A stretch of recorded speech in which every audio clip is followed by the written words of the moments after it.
আজ আমার ভার্সিটির প্রথম দিন, তাই আমি হোস্টেল থেকে বেরিয়ে রাস্তায় হাঁটছি।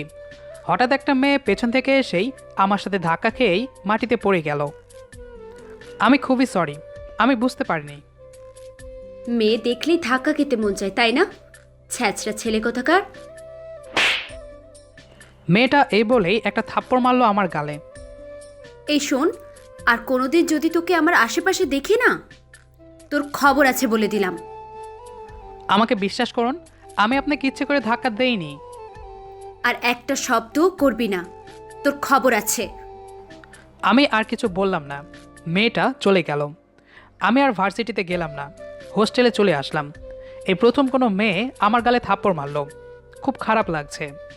ওহ, আমার নামটাই তো এখনও বললাম না। আমার নাম তানভীর, রাজশাহী বিশ্ববিদ্যালয়ে পড়াশোনা করছি। পরের দিন ভার্সিটিতে গেলাম, গিয়ে দেখি সেই মেয়েটা। আমি তো ভয় পেয়ে গেলাম। আমি দাঁড়িয়ে না থেকে ক্লাসে চলে গেলাম। স্যার লেকচার দিচ্ছে, আমি মনোযোগ সহকারে শুনছি। ঘন্টা পড়ার পর স্যার চলে গেলেন। আমি ভার্সিটির গেট থেকে বের হব, এমন সময় কয়েকটা ছেলে লাঠি নিয়ে আমার সামনে দাঁড়ালো। এইভাবে রাস্তা আটকিয়ে রাখছেন কেন? এই কথা বলতে না বলতেই আমাকে ছেলেগুলো মারতে শুরু করলো। আমি সাথে সাথে মাটিতে লুটিয়ে পড়লাম। ছেলেগুলো আমাকে মারার পর একটা ছেলে আমাকে এসে বলল, শালা আমার বোনের সাথে ধাক্কা খাও, এই চল রে সব। আমি মাটিতে পড়ে কাঁদতে লাগলাম। কি এমন করলাম? আমি তো কিছুই করলাম না। মেয়েটা এসে তো আমার সাথে ধাক্কা খেলো। আমাকে কয়েকটা ছেলে মিলে হসপিটালে নিয়ে আসলো। আমি হসপিটালের বেডে শুয়ে আছি। এমন সময় মাসুম ভাই আসলো। মাসুম ভাই আমাকে হোস্টেলে থাকতে দিয়েছিল। এখন তোমার কেমন লাগছে? ব্যথা করছে এখনো? না ভাই, আল্লাহর রহমতে এখন ভালো আছি। তোর গ্রামের বাড়িতে কে কে আছে? আমি, ছোট বোন আর অসুস্থ বাবা আর মা। তোর কোনো বড় ভাই নেই? আছে, কিন্তু আলাদা থাকে ওনারা। তোর আম্মুর মোবাইল নাম্বারটা বলতো। ভাই, আমার আম্মুর কাছে প্লিজ এসব বলবেন না, তাহলে আম্মু বলবে বাড়িতে চলে যেতে। আমার আম্মু এসব মারামারি পছন্দ করে না। ও আচ্ছা, আমি যাই। হ্যাঁ, আর তুই কোনো চিন্তা করবি না। আর শোন, তোকে যে মেরেছে সে হচ্ছে আমাদের কলেজের প্রেসিডেন্ট। আর বোনের সাথে তুই কথা বলিস না আর, কেমন? ঠিক আছে ভাই। তারপর মাসুম ভাই চলে গেল। আমি হসপিটালে রয়ে গেলাম। তারপর কয়েকদিন পর আমি ভার্সিটিতে গেলাম।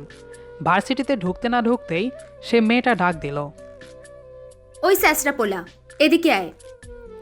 মেয়েটার সাথে থাকা মেয়েগুলো হাসতে লাগলো। আমি ওদের কাছে গেলাম। জি বলেন। কি রে, সেদিন আমার ভাইয়ের হাতের ধুলাই কেমন খেলি? আমি চুপ করে রইলাম। ওই স্যাচরা, কথা বলছিস না কেন? আমি আবারও কিছু বললাম না, চুপ করে রইলাম। তারপর মেয়েটি বলল, যা, ক্লাসে যা। জি। দেখলাম মেয়েটার সাথে থাকা মেয়েগুলো হাসতে লাগলো। আমি মাথা নিচু করে ক্লাসে চলে আসলাম। স্যার লেকচার দিচ্ছে, এমন সময় স্যার আমাকে দাঁড় করালো। এই ছেলে, দাঁড়াও। জি স্যার। ক্লাসে তো আমার লেকচার ভালোই শুনছো, এতক্ষণ কি ভাবছিলে বাইরের দিকে তাকিয়ে? জি স্যার, মানে বাসা কোথায় তোমার? স্যার, আমার বাসা কুমিল্লা। গ্রাম থেকে এসেছো নাকি?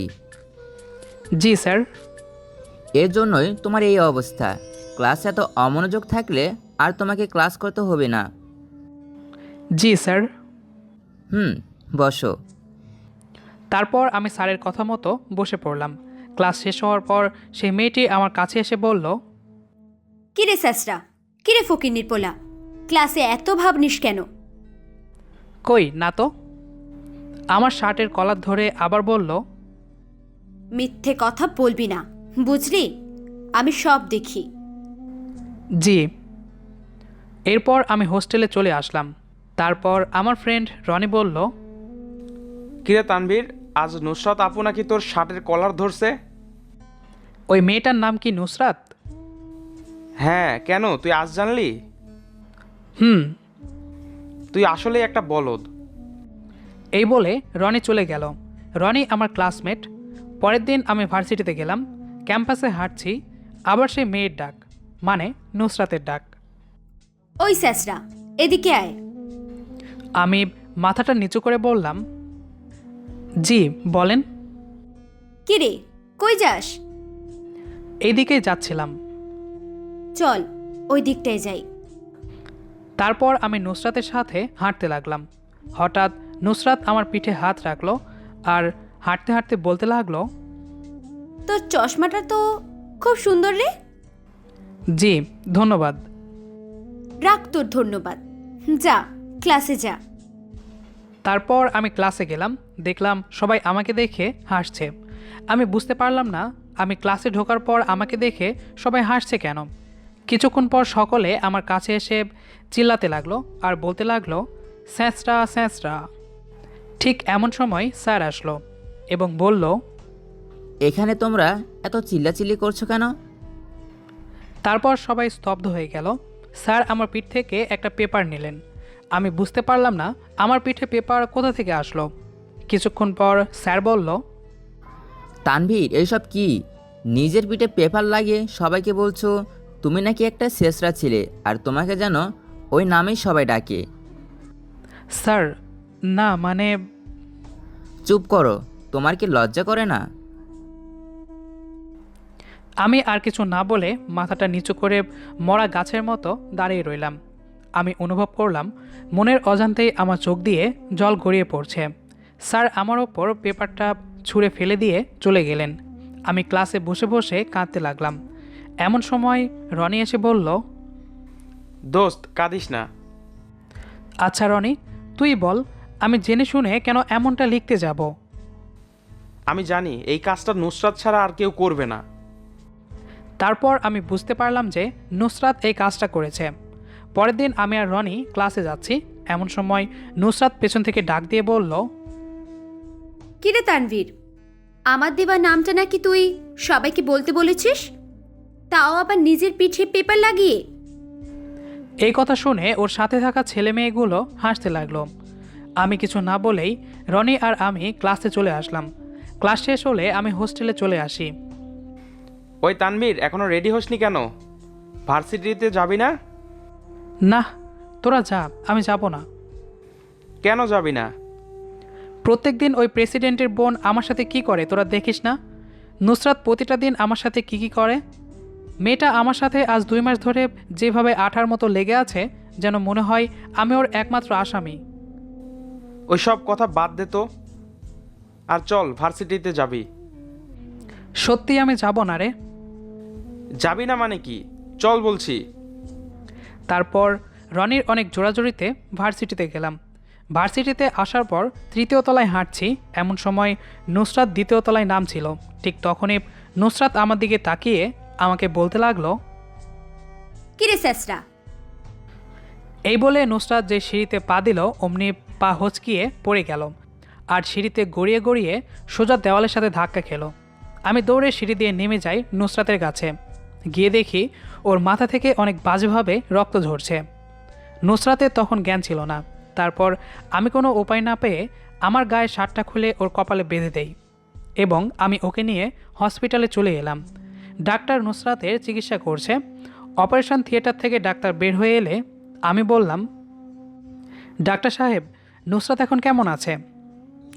খুব একটা ভালো নয়। আর হ্যাঁ, নুসরাতের শরীর থেকে অনেক রক্ত বেরিয়ে গেছে, এখন অনেক রক্তের প্রয়োজন। আমি নুসরাতকে রক্ত দিব ডাক্তার সাহেব। আপনার শরীরে রক্ত কি ও নেগেটিভ? হ্যাঁ, আমার রক্ত ও নেগেটিভ। তাহলে তো হয়ে গেল, তাহলে আসুন আমার সাথে।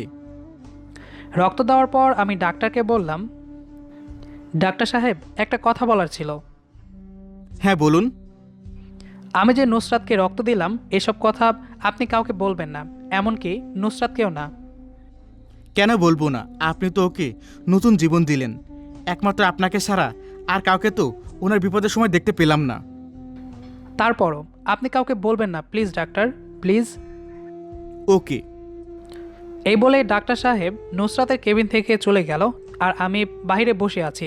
ঠিক এমন সময় নুসরাতের ভাই ও তার পরিবারের সবাই আসলো। আমি তাদেরকে দেখেই লুকিয়ে হসপিটাল থেকে চলে আসলাম। হোস্টেলে আসার পর রনি বলল, কিরে, এত দেরি করে আসলি যে? নুসরাতের অবস্থা খুব খারাপ ছিল, ওর রক্তের প্রয়োজন ছিল, তাই। তাই আর কি, তুই ওকে রক্ত দিয়েছিস তাই তো? ওরা আমার সাথে রেগে রেগে কথাগুলো বলছিল। হ্যাঁ। কথাটা বলতেই রনি এসে আমার মাথায় ওর হাত দিয়ে ওর মুখের দিকে ধরে বলল, তুই কি রে ভাই, যে মেয়েটা ভার্সিটিতে তোকে প্রতিটা দিন লজ্জা অপমান করতো, আর তুই শালা সেই মেয়েটাকে রক্ত দিয়ে আসলি? তারপর মাসুম বলে উঠল, রনি, ওর মাথা ঠিক নেই, বুঝেছিস? তারপর রনি আবার বলল, তুই কি ভাবছিস ও সুস্থ হলে তোকে আর অপমান করবে না? তাহলে তুই ভুল ভাবছিস, ও তোকে আরও বেশি করে অপমান করবে, বুঝলি? কারণ তোর শরীরে রক্ত পেয়ে ও আরও শক্তিশালী হচ্ছে। কী সব বলছিস না তোরা? তানভীর, তুই যে কত বড় ভুল করলি সেটা বলে বোঝাতে পারবো না। প্লিজ ভাই, তোরা এবার একটু থাম। দেখ, একটা মেয়ে আমার সামনে সিঁড়ি থেকে পড়ে মাথা ফেটে গেল এবং জ্ঞান হারিয়ে ফেলল, আর আমি তাকে সাহায্য করব না? সেটা কি করে হয় বল? তোমাকে যে নুসরাত প্রত্যেক দিন সবার সামনে অপমান করে, কই কখনো তো নুসরাত তো বলে না যে তানভীর আমার ভুল হয়েছে, আমি এমন কাজ আর কখনো করব না। আরে বাদ দে তো ওইসব কথা। এই বলে আমি চেয়ার থেকে উঠে খাটে গিয়ে শুয়ে পড়লাম। কয়েকদিন পর নুসরাত ভার্সিটিতে আসলো। আমি আর রনি ক্যাম্পাসে বসে আছি। এমন সময় নুসরাত আসলো আর বলল, আমি ভার্সিটিতে নেই বলে ভার্সিটিতে নাকি নেতাগিরি দেখাস? আমি কথা বলবো এমন সময় রনি দাঁড়িয়ে বলল, ছি নুসরাত, ছি, তোমার লজ্জা বলতে কিছু নাই? রনি তুই ওকে কিছু বলবি না, বসে পড় বলছি। তানভীর তুই চুপ থাক, অনেক হয়েছে আর না। এই যে মিসেস নুসরাত, আপনি না ওরে স্যাঁচটা বলেন, ফকিনীর বাচ্চা বলেন? আপনার লজ্জা করে না যে ফকিনীর পোলার রক্ত শরীরে বহন করতে? ওকে তো আপনি প্রতিটা দিন অপমান করতেন, স্যাঁচরা ফকিনীর পোলা বলে গালি দিতেন, কিন্তু তানভীর কিন্তু কোনো দিন আপনার প্রতি একটা প্রতিবাদও করেনি। সামান্য আপনার সাথে ধাক্কা লাগার কারণে আপনি ওকে অনেক বকা দিয়েছেন এবং ওই দিন ওকে থাপ্পড় পর্যন্ত মেরেছেন। তারপর ভার্সিটিতে আসার পর আপনি আপনার আদরের ভাইয়াকে দিয়ে ওকে অনেক মার খাইয়েছেন, কিন্তু ও কোনো দিন কাউকে মুখ ফুটে বলে নাই সে কষ্টের কথা। আসলে ওর মনটা না অনেক বড়, যা আপনাদের মতো বড় লোকের কাছে নেই।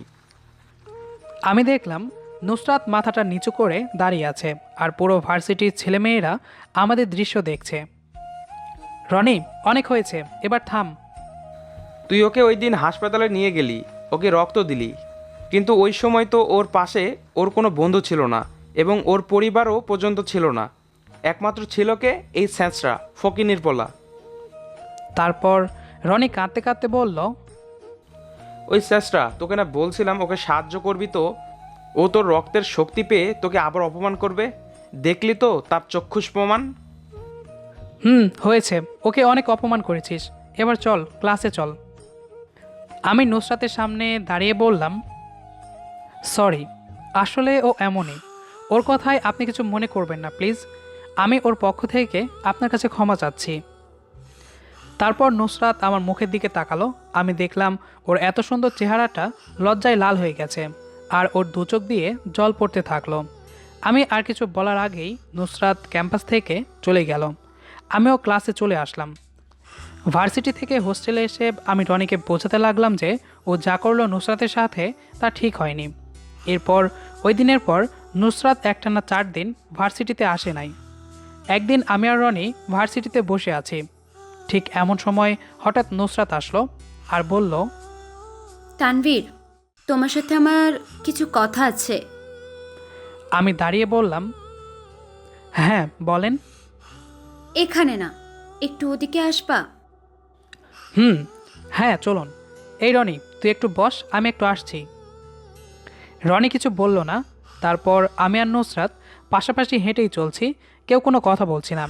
কিছুক্ষণ পর নুসরাত বলল, তানভীর, আমি তোমাকে অনেক অপমান করেছি এবং অনেক লজ্জাও দিয়েছি, আমাকে তুমি মাফ করে দাও। আরে বাদ দেন তো এসব কথা, আমি কিছু মনে করিনি। আপনি যখন আমাকে বকা বা লজ্জা দিতেন তখন আমি ভাবছিলাম আপনি সত্যি একদিন পরিবর্তন হবেন। আজ কিন্তু আপনি সত্যি নিজেকে পরিবর্তন করতে পেরেছেন। আমি খেয়াল করলাম নুসরাত চোখের জল মুছছে। ও মা, আপনি কাঁদছেন কেন? কই না তো। এই নিন বাদাম খান। নুসরাত আমার হাত থেকে বাদাম নিতেই আমার হাতটা ওর হাতটাকে স্পর্শ করে। ঠিক তখনই আমার বুকে যেন ধপ করে একটা শব্দ হলো, যে শব্দটা কোনোদিনও আমার হয়নি।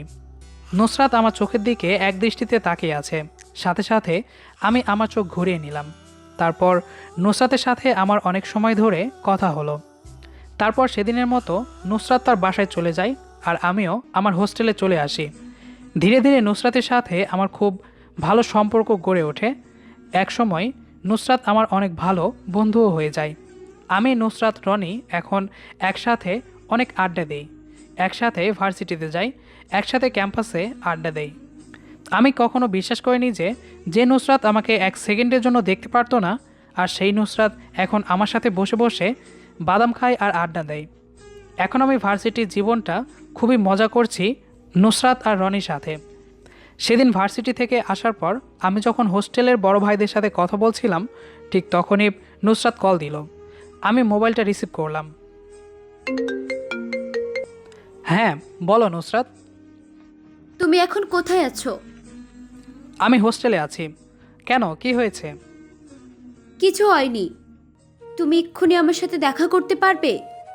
তোমার সাথে আমার কিছু জরুরি কথা আছে। পারবো। কোথায় দেখা করতে হবে বলো? তাহলে এক্ষুনি পার্কে চলে আসো। তুমি একটু অপেক্ষা করো, আমি এখনই আসছি। ওকে। তারপর নুসরাত ফোনটা রেখে দিল। আমি পার্কে চলে এলাম। গিয়ে দেখি নুসরাত দাঁড়িয়ে আছে। আমি ওর কাছে গিয়ে বললাম, কি তোমার জরুরি কথা, তাড়াতাড়ি বলো। তারপর নুসরাত পার্কের রাস্তা দিয়ে হাঁটতে লাগলো। আমিও ওর পিছু পিছু হাঁটতে লাগলাম। তারপর আমি বললাম, নুসরাত কিছু বলছো না যে? তারপর নুসরাত কিছুক্ষণ পরে দাঁড়িয়ে বলল, তুমি কি আমাকে ভালোবাসো? আমি কি বলবো বুঝতে পারছিলাম না। কি হলো, কিছু বলছো না কেন? তুমি কি আমায় ভালোবাসো? না। তার মানে তুমি অন্য কাউকে ভালোবাসো? হ্যাঁ। কথাটা বলার সাথে সাথে নুসরাত এদিক সেদিক কি যেন খুঁজতে লাগলো। কি ব্যাপার, তুমি এদিক ওদিক তাকিয়ে কি খুঁজছো? একটা লাঠি খুঁজছি। কেন? তোমার মাথায় বাড়ি মারবো বলে। আমাকে ভালো না বেশে অন্য কারোর সাথে টাঙ্কি মারা হচ্ছে, তাই না? দাঁড়া তুই। আমি বুঝলাম পাগলি ভীষণ রেগে গেছে। আমি এক দৌড় দিয়ে বললাম, এই না, একদম না। তুমি কেমন বউ, বিয়ের আগেই হবু জামাইকে মারতে চাচ্ছ?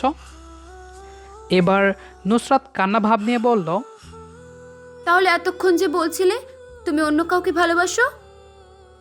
তারপর আমি নুসরাতের সামনে দাঁড়িয়ে বললাম, আরে বোকা মেয়ে, তোমাকে রাগানোর জন্য ওসব কথা বলেছি। তুমি রাগলে যে তোমাকে অনেক সুন্দর লাগে। তাহলে এতদিন বলো নাই কেন? বলতে তো চেয়েছিলাম, কিন্তু পারিনি। এখন তো বলতে পারবে। তারপর আমি নুসরাতের চোখের জলগুলো মুছে দিলাম। তারপর আমি নুসরাতের হাত দুটো ধরে বললাম, হ্যাঁ বলো। পারছি না তো। তারপর আমি আবার নুসরাতের হাতটা ধরে বললাম, নুসরাত, আমি তোমাকে ভালোবাসি। আমাদের আজকের গল্পটি আপনার কাছে কেমন লেগেছে সেটি অবশ্যই কমেন্ট করে জানাবেন। আর গল্পটি যদি ভালো লেগে থাকে তাহলে এই ভিডিওটিতে একটি লাইক দিবেন। দেখা হচ্ছে আবারও নতুন কোনো গল্প নিয়ে। সেই পর্যন্ত আমাদের সাথেই থাকুন। ধন্যবাদ সবাইকে।